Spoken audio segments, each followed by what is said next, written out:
Seri 4 Pedang Kayu Harum. Pendekar Lembah Naga. Cerita, Ho Ping Hu.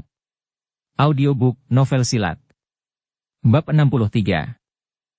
Mereka bangkit berdiri dan pada saat itu terdengar suara suitan-suitan di segala penjuru, disusul ramainya suara derap kaki manusia dan kuda yang banyak sekali. Wajah Bicu menjadi pucat dan dia sudah memegang tangan Sin Liong. Pemuda ini merasa betapa tangan darah itu gemetar, maka dia menggenggamnya dan berbisik. "Jangan takut, ada aku di sini." "Tapi, mereka itu tentu pasukan pemerintah, pasukan yang besar jumlahnya." Suara Bicu juga gemetar. "Bicu, bukankah kita ada berdua? Mati hidup kita hadapi bersama, bukan?" Ucapan ini seperti meniupkan api dalam semangat Bicu, membuat matanya bersinar-sinar dan matanya kemerahan. Dia pun menggenggam keras tangan pemuda itu dan dia pun berkata, "Engkau benar. Mari kita hadapi mereka. Aku akan mati dengan senyum kalau bersamamu Sin Liong." Ucapan dalam saat yang berbahaya itu menusuk perasaan Sin Liong, membuat dia terdorong untuk merangkul dan mendekap kepala darah itu ke dadanya. Bicu juga mandah saja dan keduanya seolah-olah tenggelam ke dalam keadaan lain, ke dalam dunia lain dan tidak merasa sama sekali akan datangnya bahaya. "Kejar, cari dan tangkap mereka." Tiba-tiba terdengar suara yang amat dikenal oleh Sin Liong. Suara itu adalah suara Cheng Han Hou, masih amat jauh namun sudah terdengar olehnya karena suara itu dikeluarkan dengan pengerahan tenaga kaikang yang amat kuat sehingga bergema di seluruh hutan. Mereka berdua sudah berada di sebelah barat hutan. Suara teriakan itu menyadarkan mereka berdua dan Sin Liong cepat menggandeng tangan Bicu sambil menunjuk ke depan, ke arah utara. "Lihat, kesanalah kita harus pergi." Wajah Bicu berubah pucat. Tapi itu adalah daerah pegunungan yang amat sukar, amat terjal dan penuh tempat liar. "Lihat, dari sini pun nampak jurang-jurang dalam." Justru itulah merupakan tempat yang amat baik untuk melarikan diri dan bersembunyi. Ke barat terus melalui dusun-dusun dan tanah datar, amat sukar untuk dapat menyembunyikan diri, apalagi mereka mengejar dengan berkuda. Bicu tidak membantah lagi dan dia lalu ikut berlari digandeng oleh Sin Liong menuju ke bukit di sebelah utara. Benar saja, daerah ini amat sukar dilalui, baru naik sedikit ke lerengnya, mereka sudah harus berloncatan dari batu ke batu, mendaki tebing-tebing yang amat sukar karena selain terjal, juga tebing-tebing ini hanya dari batu-batu gunung yang kasar dan licin. Tidak ada jalan umum, bahkan tidak ada jalan setapak di situ karena daerah liar ini tidak pernah dilalui manusia. Melihat Bicu kesukaran untuk melalui tebing yang amat terjal itu, Sin Liong berkata, "Bicu, sebaiknya engkau kugendong saja." "Marilah." Akan tetapi Bicu memandang ragu. "Tempat ini amat berbahaya, mengapa engkau mengambil jalan ini, Sin Liong?" "Sengaja kuambil jalan ini agar para prajurit yang mengejar tidak dapat melaluinya. Paling banyak hanya pangeran sendiri saja yang dapat melanjutkan pengejaran, dan kalau hanya seorang lawan saja, aku masih dapat menanggulanginya. Marilah, Bicu, jangan kau khawatir, mari ku gendong agar lebih cepat kita dapat pergi." Bicu menggeleng kepala dan memandang ke bawah, bergidik ngeri karena dia melihat betapa di sebelah bawah nampak jurang yang amat dalam. "Tempat ini begitu berbahaya, berjalan sendirian saja sudah amat sukar, apalagi harus menggendongku." "Tidak, aku tidak mau membikin kau terancam bahaya jatuh." Sin Liong tersenyum lebar. Kembali darah itu menolak demi keselamatannya, bukan demi keselamatan darah itu sendiri. Dan hal ini amat menyenangkan hatinya. Tiba-tiba terdengar suara berdesing dan nampak sinar hitam berkelebat. Sin Liong terkejut, akan tetapi dia sudah berhasil memukul benda hitam yang menyambar itu dengan tangannya dan benda itu ternyata adalah sepotong batu sebesar kepalan tangan yang meluncur dari bawah. "Sin Liong, engkau hendak lari kemana?" Terdengar bentakan dan ketika Sin Liong menoleh, jauh di bawah sana dia melihat bayangan beberapa orang, sedangkan yang berteriak itu bukan lain adalah Cheng Han Hou. Ketika Sin Liong mengenal 4 orang lain yang datang bersama Han Hou, dia makin terkejut. Mereka itu adalah Kim Hong Liunio, Hai Liong Ong Pang Tek, Kim Liong Ong Pang Sun, dan seorang yang berpakaian panglima. Ternyata ada 5 orang pandai yang mengejarnya dan lemparan batu dari tempat sedemikian jauhnya namun masih dapat menyambarnya dengan amat tepat dan cepat saja sudah membuktikan bahwa 5 orang itu sungguh merupakan lawan yang amat berat.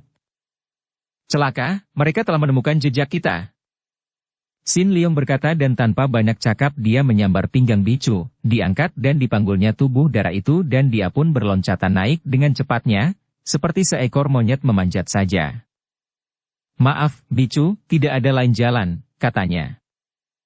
Bicu terbelalak, kemudian memejamkan mata saking ngerinya dibawa berloncatan secepat itu. Diam-diam dia merasa ngeri dan takut, akan tetapi juga kagum bukan main menyaksikan betapa cekatan dan hebat ilmu ginkang dari pemuda yang tadinya dia kira adalah Sin Leong yang dahulu, yang ilmu silatnya jauh di bawah tingkatnya karena dia sendiri sudah menjadi murid mendiang Kuai Sin Kai. Kalau dia ingat betapa dia selalu hendak melindungi Sin Leong selama ini. Kedua pipinya berubah merah dan dia lalu berbisik. Sin Leong, biarkan aku berada di belakangmu saja, sehingga aku dapat merangkul kedua pundakmu dan kau tidak perlu memondongku dengan sebelah lengan. Sin Leong merasa girang.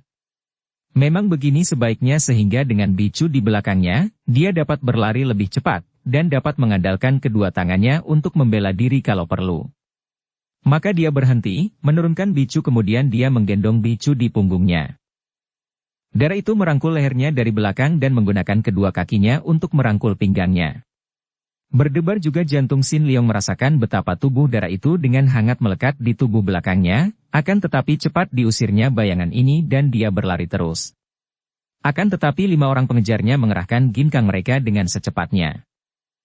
Tentu saja Sin Leong sama sekali belum mengenal daerah ini dan dia terus memanjat puncak bukit itu dengan harapan akan dapat melarikan diri dari atas puncak itu ke daerah lain dan terbebas dari para pengejarnya.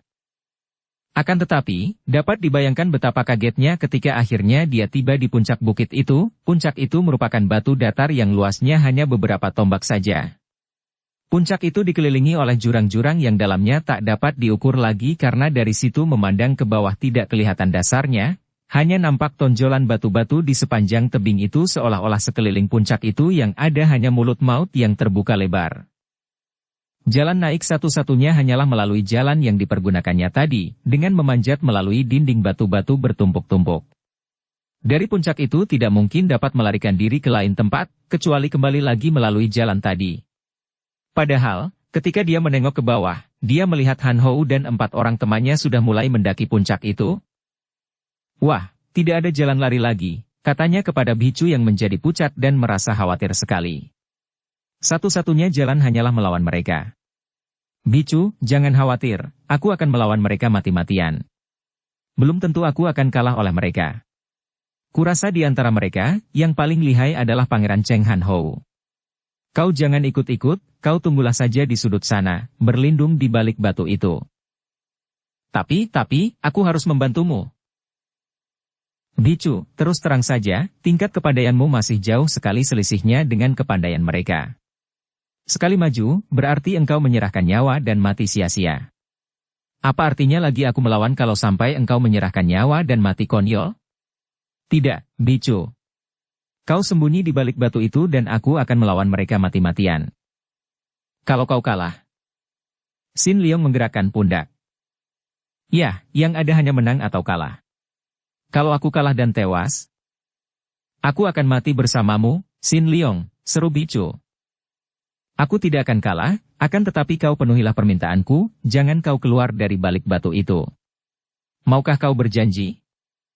Sin Leong memegang kedua pundak darah itu dan karena dia maklum bahwa menghadapi 5 orang itu benar-benar merupakan penentuan mati hidupnya dan dia meragu untuk dapat menangkan mereka berlima, ketika memegang kedua pundak darah itu dia merasa seolah-olah dia hendak berpamit untuk berpisah, perpisahan terakhir dan selamanya. Hal ini menimbulkan keharuan hatinya dan dia lalu menunduk dan mencium dahi yang halus dan basah karena peluh itu.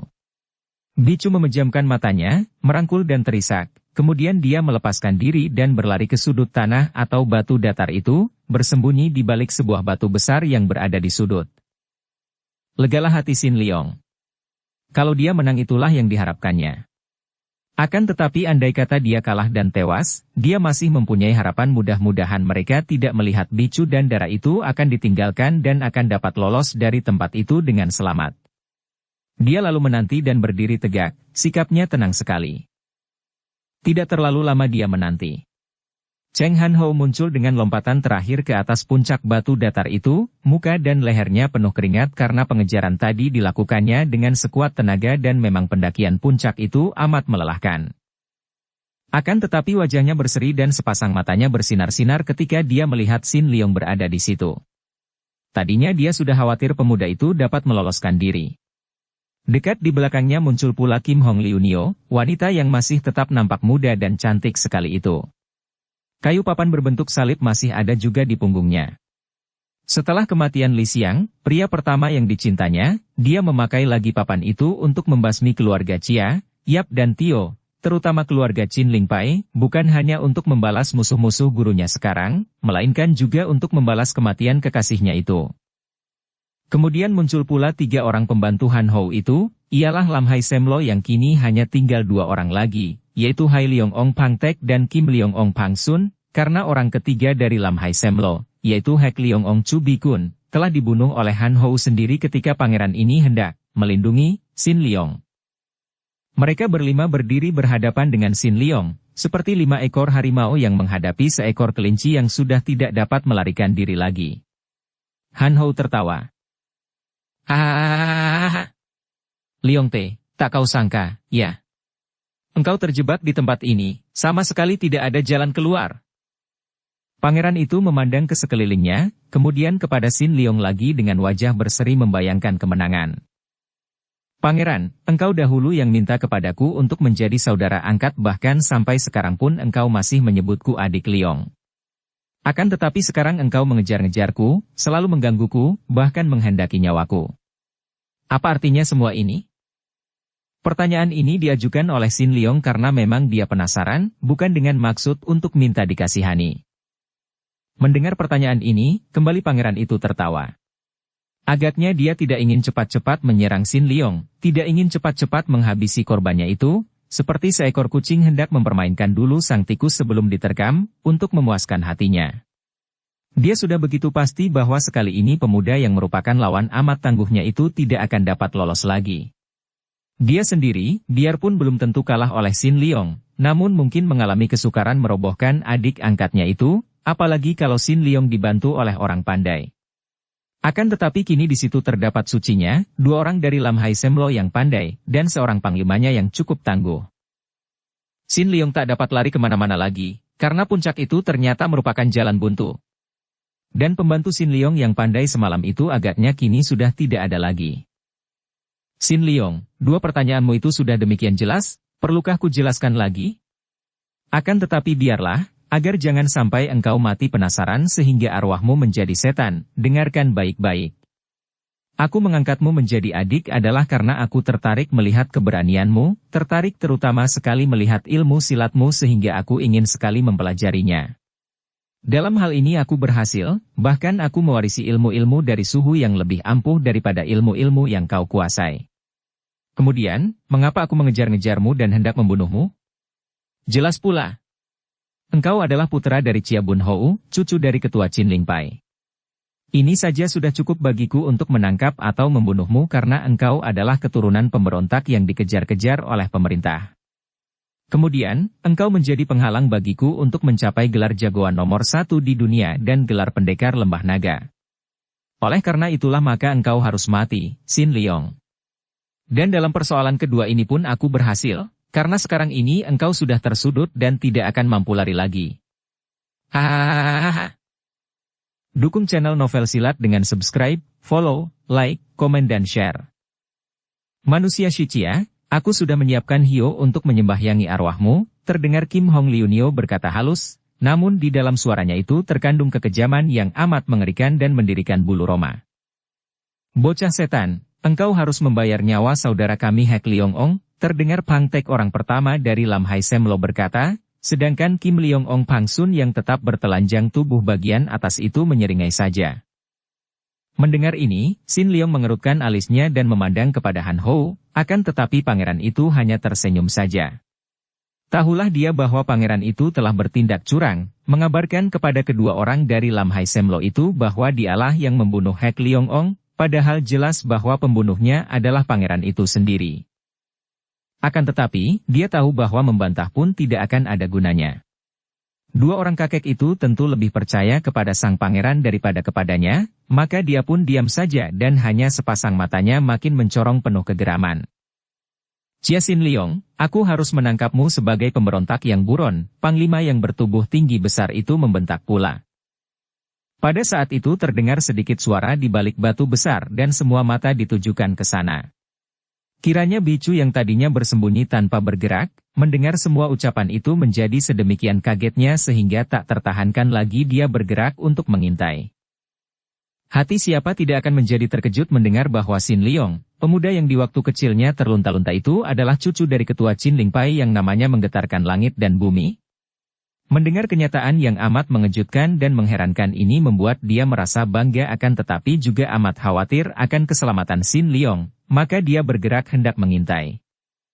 Tak disangkanya, 5 orang yang datang mengancam Xin Liong kesemuanya adalah orang-orang yang sudah memiliki ilmu sedemikian tingginya sehingga sedikit gerakannya itu saja sudah dapat ditangkap oleh pendengaran mereka.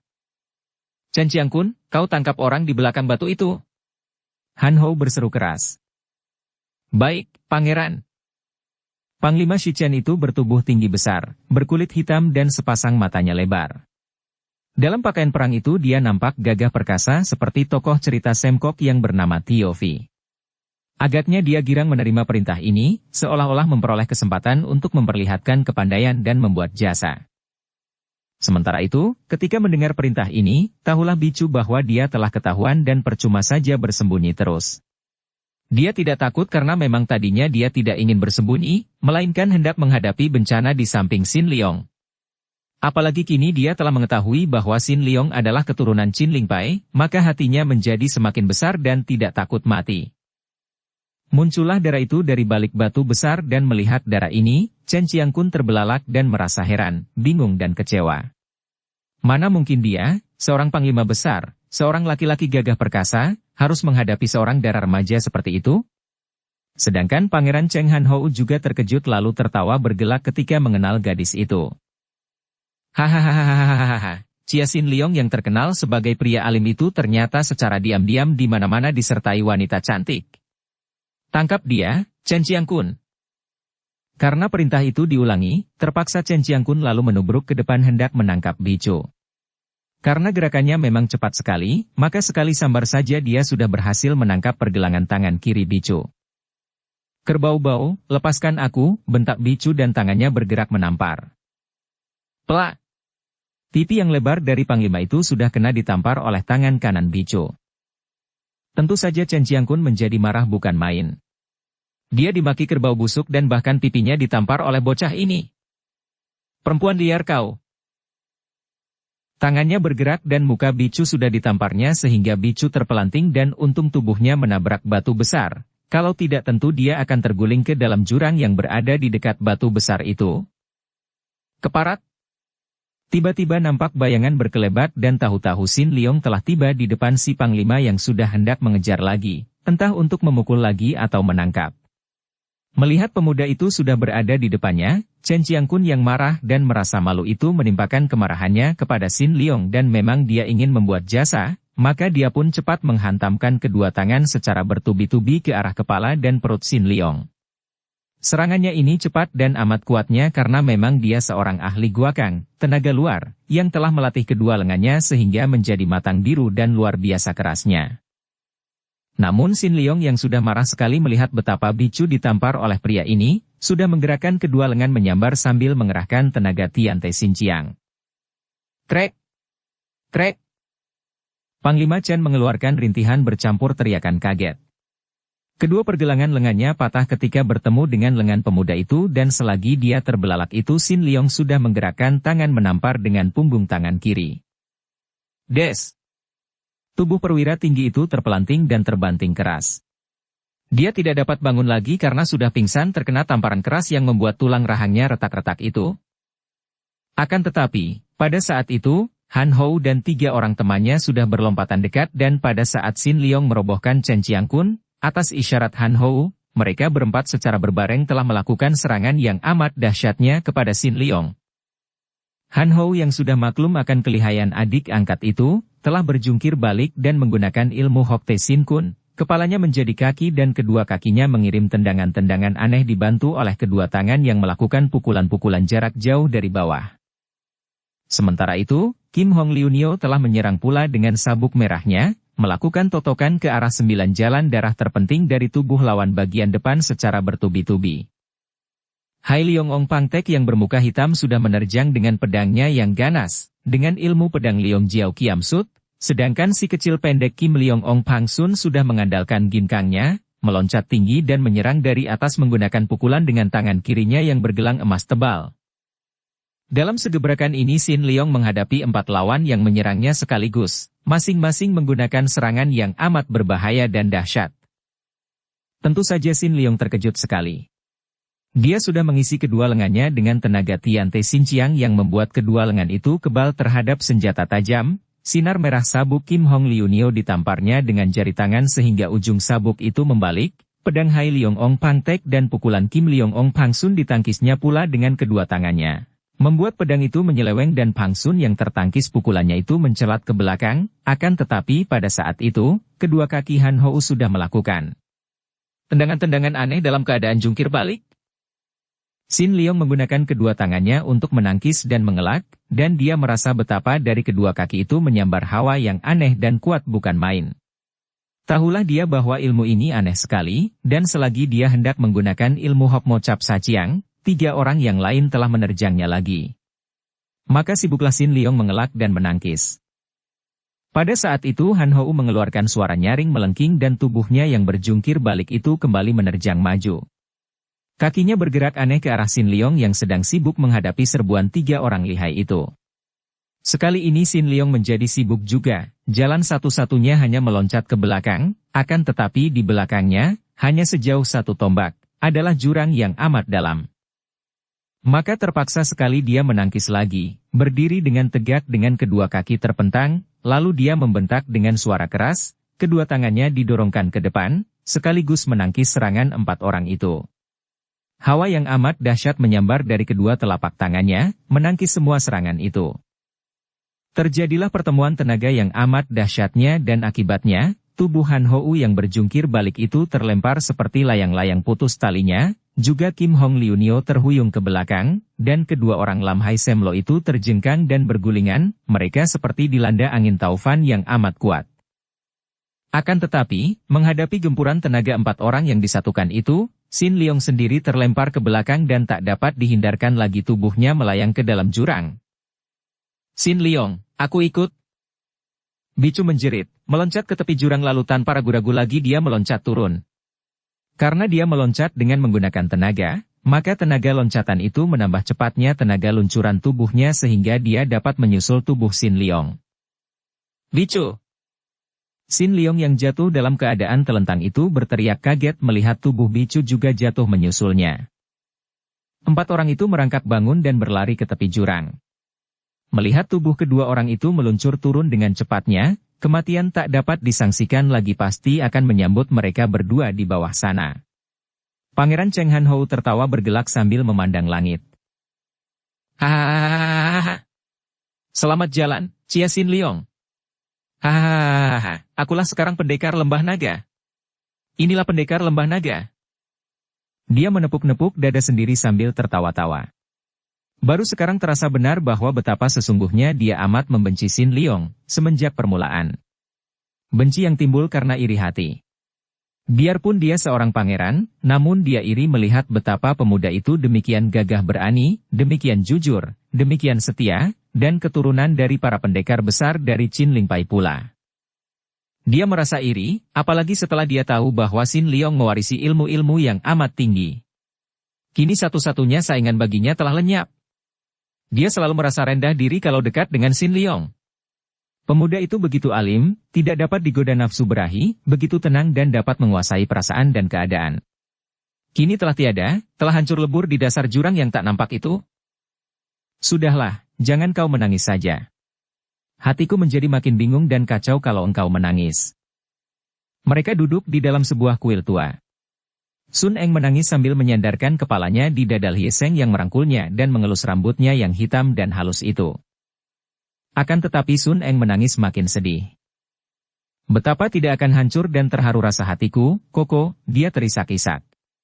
Melihat ada seorang pria di dunia yang kotor ini, pria seperti engkau yang begini mencintaku, dan aku seorang hina yang ternyata kini malah membuat hidupmu menderita, menjauhkan engkau dari keluargamu, dari ibu kandungmu, aku merasa berdosa kepadamu, Koko. Sudahlah, Engmoy, berapa kali engkau mengemukakan hal itu? Aku sudah bilang, aku tidak peduli semua itu. Yang terpenting dalam hidupku hanya engkau seorang, Engmoy. Biar keluargaku sendiri, biar ibu kandungku sendiri, kalau tidak tepat pendapatnya, menghina dan memburukanmu, biarlah aku menjauhkan diri dari mereka. Sun Eng merangkul dan mereka berangkulan. Lye Seng menciumi wajah kekasihnya itu, matanya yang basah air mata, bibirnya yang menyambutnya dengan penuh kemesraan dan terbuka, dan sejenak mereka tenggelam ke dalam perasaan cinta asmara yang menggelora. Tak pernah kedua orang ini merasa bosan untuk bermesraan, di mana saja dan kapan saja. Cinta mereka makin berakar mendalam. Hanya maut yang akan dapat memisahkan kita, Engmoy. Sun Eng memegang tangan Lye Seng, menciumi jari-jari tangan itu dengan hati penuh perasaan terharu dan bersyukur. Lye Koko, engkau dari keluarga besar, engkau cucu dari pendekar sakti, ketua Chin Ling Pai, seluruh keluargamu terdiri dari pendekar-pendekar kenamaan, dan engkau telah mengangkat aku dari jurang kehinaan ke tempat yang amat tinggi, terlampau tinggi untukku. Sudahlah, Engmoy, jangan merendahkan diri sendiri. Tidak, Koko, akan tetapi akan selalu merasa rendah diri kalau aku tidak melakukan sesuatu untukmu, untuk keluargamu, bukan untuk mengangkat diri, melainkan setidaknya untuk mengimbangi selisih yang begini jauh antara engkau dan aku. Lye Seng mengecup bibir itu dan bertanya dengan suara main-main. Habis, apa yang akan kau lakukan, sayang? Entahlah, Koko, entahlah. Akan tetapi aku harus melakukan sesuatu demi engkau, demi keluargamu. Harus. Wanita yang masih basah kedua matanya itu mengepal tinju, akan tetapi dia segera tenggelam lagi ke dalam pelukan dan cumbu rayu Lye Seng. Lama setelah gelora asmara yang bergelombang menenggelamkan mereka agak mereda, mereka sudah duduk kembali, Lye Seng menyandarkan tubuhnya pada dinding kuil tua itu, sedangkan Sun Eng bersandar kepadanya dengan kedua mata dipejamkan. Lye Koko, setelah aku mengakibatkan engkau terpisah dari keluargamu, lalu kemana kita sekarang hendak pergi? Terdengar Sun Eng bertanya halus. Kita akan ke Yentai. Yentai di timur itu, di pantai? Benar, Engmoy, kita ke sana. Mau apa ke sana, Koko? Ke rumah siapa? Aku mempunyai seorang suci, kakak seperguruan, di sana, Engmoy. Dia sudah menikah dan kini tinggal bersama suaminya di sana. Suaminya seorang pengusaha besar, maka biarlah kita ke sana. Aku akan minta bantuan Suci agar bisa mendapatkan pekerjaan di sana. Sun Eng girang sekali dan dia banyak bertanya tentang Suci dari kekasihnya itu. Lye Seng lalu menceritakan siapa Sucinya itu. Dia adalah putri dari Paman Yap Kun Leong, dia lihai sekali, dan suaminya juga seorang pendekar muda, peranakan Portugis akan tetapi baik hati dan gagah perkasa karena ibunya dahulu adalah seorang pendekar wanita yang kenamaan. Setelah banyak bercerita tentang Shou Kui Beng dan Yap Meilan, Lye Seng lalu mengajak kekasihnya melanjutkan perjalanan menuju ke Yentai. Makin kagum sajalah hati Sun Eng mendengar penuturan itu.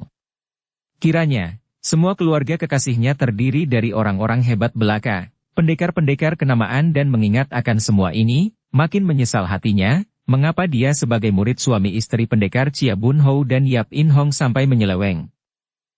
Andai kata tidak tentu dia pun akan termasuk keluarga besar dari para pendekar itu, sebagai cucu murid ketua atau pendiri Chin Ling Pai. Dia makin merasa bahwa dengan masuknya ke dalam lingkungan keluarga perkasa itu sebagai kekasih Lye Seng, dia merupakan satu-satunya kambing hitam buruk di antara domba-domba berbulu tebal putih yang bersih dan indah. Namun sikap yang amat mencinta dari Lye Seng, terutama sekali perasaan hatinya sendiri terhadap pemuda ini, membuat dia berani melanjutkan perjalanan bersama kekasihnya, biarpun hatinya merasa tidak enak dan merasa rendah diri. Tentu saja Yap Meilan menyambut kedatangan sutenya itu dengan girang sekali. Demikian pula Shou Kui Beng menyambut Lye Seng dengan gembira. Lye Seng dan Sun Eng dipersilakan masuk dan suami istri muda yang kaya raya itu menjamu mereka dengan hidangan lezat dalam suasana meriah, karena Yap Meilan gembira sekali kedatangan sutenya. Bagaimanapun juga, Lie Seng bukan hanya sutenya, akan tetapi lebih dari itu malah adik, yaitu termasuk adik tirinya. Bukankah ibu kandung sutenya itu, kini menjadi istri dari ayah kandungnya sendiri? Bagaimana kabarnya dengan ayahku, Sute? Dan juga bagaimana dengan ibumu? Juga Bibi In Hong dan Paman Bun Hou, ketika mereka makan minum sambil bercakap-cakap, Mei Lan tidak dapat menahan diri lagi lalu menanyakan keadaan 4 orang yang menjadi buruan pemerintah itu, dengan alis berkerut dan wajah khawatir. Berdebar rasa jantung Lie Seng dan Sun Eng. Memang sejak tadi Lie Seng sudah hendak menceritakan tentang keadaannya dan tentang perselisihannya dengan keluarganya mengenai diri Sun Eng. Tadi hanya secara sepintas lalu ketika dia dan Sun Eng datang. Dia memperkenalkan kekasihnya itu sebagai seorang sahabat dan suami istri muda itu hanya tahu bahwa gadis ini bernama Sun Eng dan hanya menduga, melihat sikap dan gerak-gerik dua orang muda itu, bahwa agaknya ada apa-apa dalam persahabatan itu. Kini Mei Lan menanyakan tentang ibunya. Mereka baik-baik saja, Suci, mereka tinggal dalam keadaan aman di Enping. Yap, Mei Lan kelihatan heran dan saling pandang dengan suaminya yang tampan dan yang sejak tadi hanya mendengarkan saja. Zhou Kuibeng mengerutkan alisnya memandang Lie Seng dengan penuh selidik, lalu dia pun ikut bicara. Seng Te, sejak kapankah engkau berjumpa dengan ayah mertuaku? Kurang lebih 3 bulan kami berdua baru meninggalkan Yenping dan mereka berempat masih berada di sana dengan aman. Ada apakah? Lie Seng bertanya, hatinya terasa tidak enak. Kalau begitu engkau belum tahu, Sute, kata Mei Lan. Mereka sekarang telah pindah lagi, setelah mereka diserbu musuh di Enping. Baru saja kami menerima berita dari ayah tentang hal itu. Mei Lan lalu menceritakan berita yang didengarnya dari Yap Kun Liong. Ternyata keluarga pendekar yang sudah meninggalkan Yenping dan diam-diam melarikan diri dan bersembunyi di kota Bunchou di provinsi Chakyang itu diam-diam mengirim berita kepada Yap Mei Lan dan suaminya. Mereka diserbu musuh? Lalu mereka kini berada di mana? Di Bunchou, di provinsi Chakyang. Mei Lan lalu menceritakan lagi dengan jelas dan Lie Seng mendengarkan dengan tangan di kepal. Kalau aku tahu, tentu aku tidak akan pergi dan akan membantu mereka menghadapi musuh, katanya.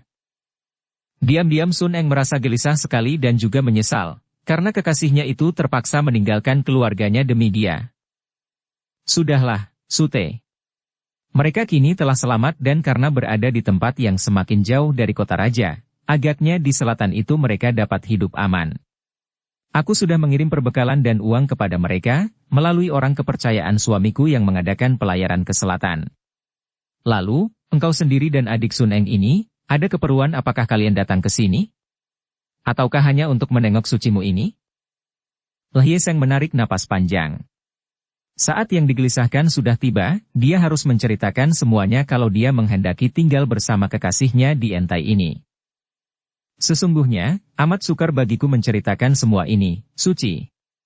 Akan tetapi karena agaknya aku sudah terpencil dan hanya engkaulah satu-satunya orang yang dapat kuharapkan akan mau mengerti keadaanku, maka aku sengaja datang mengunjungimu, Suci, harap engkau berdua suamimu suka berbelas kasihan kepadaku. Tentu saja Mei Lan terkejut bukan main mendengar ucapan Sutenya yang dikeluarkan dengan nada berduka itu. Sute, apakah yang telah terjadi? Tentu saja aku akan suka membantu sedapat mungkin. Tentu saja agak berat bagi Lie Seng untuk menceritakan urusannya dengan Sun Eng dan melihat keraguannya itu, Zhou Kuibeng yang tahu diri lalu berkata. Lie Te, kalau engkau merasa sungkan dan ragu untuk bercerita di depanku, biarlah aku mengundurkan diri dulu. Tidak sama sekali, Sucihu, kakak ipar. Kemudian dia menoleh kepada Sun Eng lalu berkata. Eng Moi, sebaiknya engkaulah yang bercerita kepada Suci Yap Mei Lan, dan aku yang bercerita kepada Suci Hu Zhou Kuibeng. Sun Eng balas memandang kemudian dia mengangguk. Melihat ini, Mei Lan lalu bangkit dari duduknya, memegang tangan Sun Eng sambil berkata. Marilah, adik Sun Eng, kita bicara di dalam. Dua orang wanita itu lalu meninggalkan ruangan itu dan masuk ke dalam kamar Mei Lan. Setelah mereka pergi, Lie Seng merasa lebih leluasa dan berceritalah dia kepada Zhou Kuibeng tentang hubungannya dengan Sun Eng dan bahwa ibu kandungnya, juga pamannya, telah menyatakan tidak setuju dengan perjodohan mereka. Mereka itu tidak setuju karena Eng Moi tadinya adalah murid dari Paman Chia Bun Hou dan menurut Paman, Eng Moi pernah menyeleweng, pernah tergoda oleh kaum pria. Ibu tidak setuju aku menikah dengan seorang gadis yang bukan perawan lagi.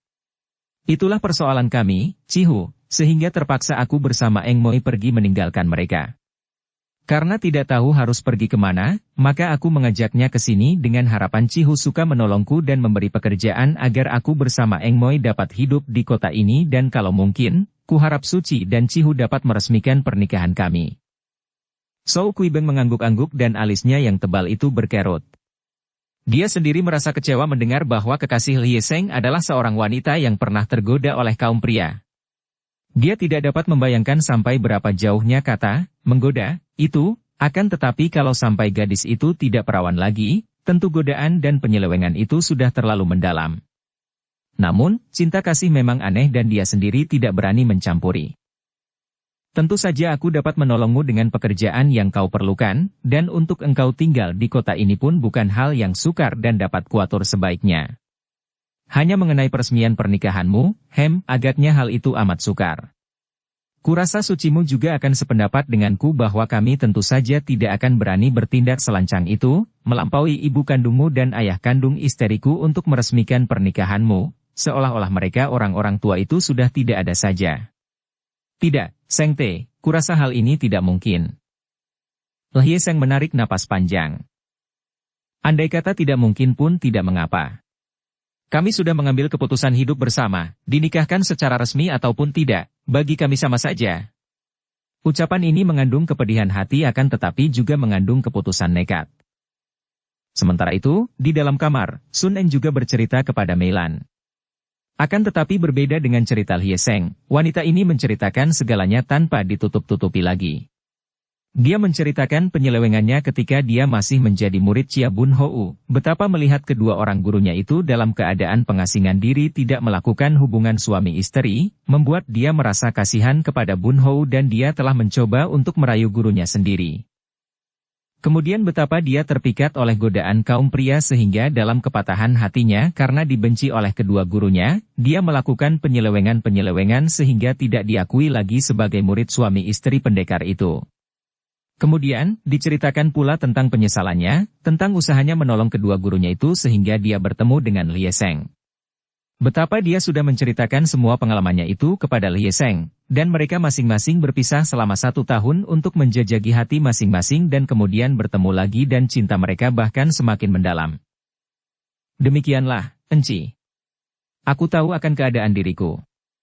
Aku mengenal sepenuhnya siapa diriku, seorang murid murtad. Seorang gadis tak tahu malu yang hina dan rendah. Aku tahu benar bahwa aku tidak pantas menjadi istri Lie Koko, dan aku sudah menyatakan hal ini terus terang kepadanya. Akan tetapi, dia begitu mencintaku, Enci, dan aku, kalau engkau masih percaya kepada hati yang sudah rusak ini, aku, melihat betapa murni cintanya kepadaku, aku rela mati untuknya, Enci. Ketika dia bentrokan dengan keluarganya, dengan ibu kandungnya sendiri, mau rasanya aku membunuh diri.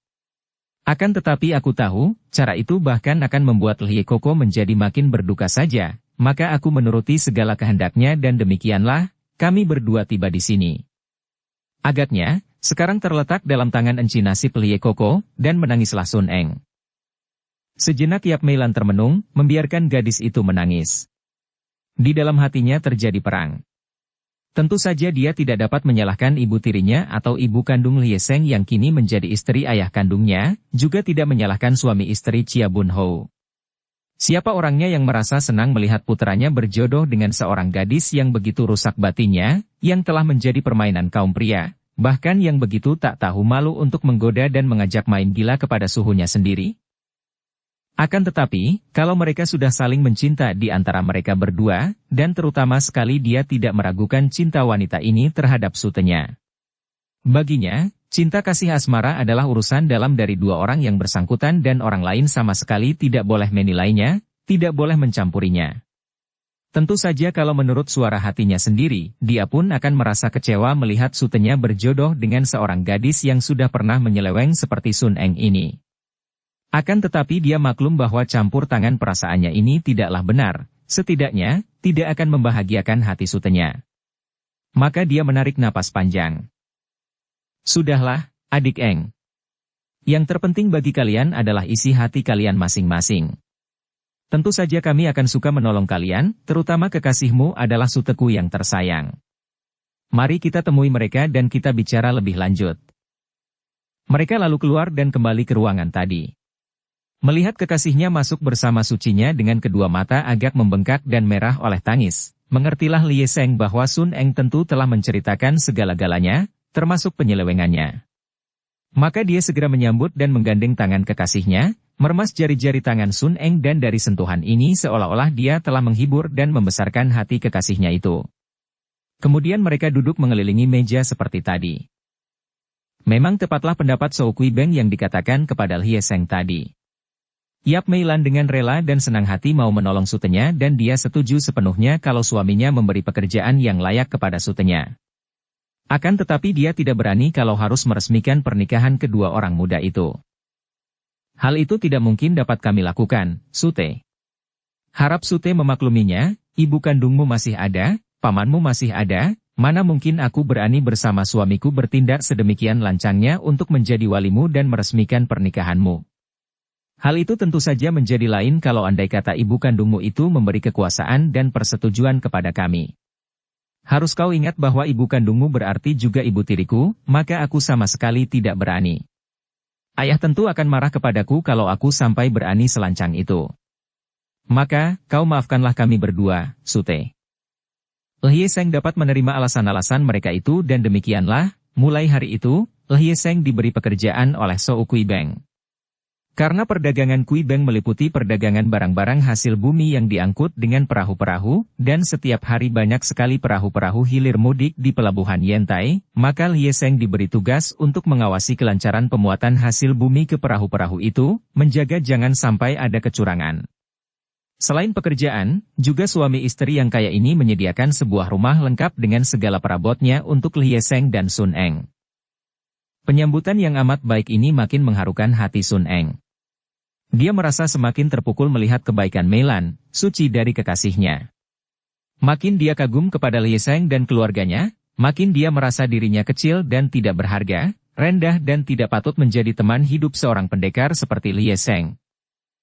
Oleh karena itu, biarpun pada lahirnya dia kelihatan berbahagia dan hidup sebagai suami istri yang belum sah bersama Lie Seng, penuh dengan kemesraan dan cinta kasih, namun di dalam batinnya wanita muda ini selalu penuh dengan penyesalan terhadap diri sendiri. Bersambung ke bab 64.